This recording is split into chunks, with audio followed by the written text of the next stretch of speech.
राष्ट्रीय स्वयंसेवक संघ की मुस्लिम विंग मुस्लिम राष्ट्रीय मंच की जानिब से आज दारुल हुकूमत बेंगलुरु में हम भारत मजबूत भारत उन्वान पर एक प्रोग्राम का इनेकाद किया गया, जिसमें आरएसएस, मुस्लिम राष्ट्रीय मंच, बीजेपी व आरएसएस से जुड़ी मुतअद्दिद तंजीमों के ज़िम्मेदारों ने शिरकत की। आज जो है कि एक आगाह करें कि मुसलमानों में एक अवेयरनेस लाने के लिए ये प्रोग्राम रखा गया है।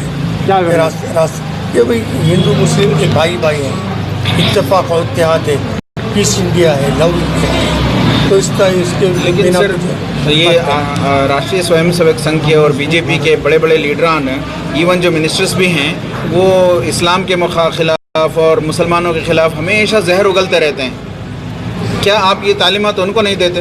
ये इसीलिए तो हम लोग कोशिश कर रहे हैं कि उनके भी जहन में जाए।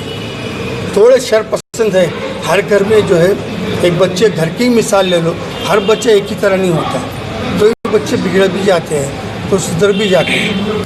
आप सबको मालूम है कौम के दरमियान में एक डरौनी खौफ आ गया है, एक इनसिक्योरिटी फीलिंग आ गई है और कौम कम्प्लीटली डिस्टर्ब हो गया है।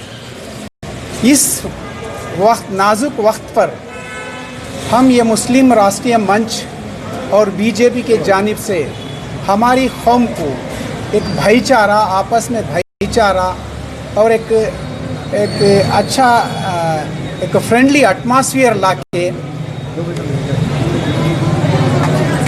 आपस में हम सभी मिलकर हमारी कौम को क्या तरीके से सुधार ला सकते हैं, ये लोग बिना कोई डर खौफ के आगे आके अपना कारोबार कैसा कर सकते हैं।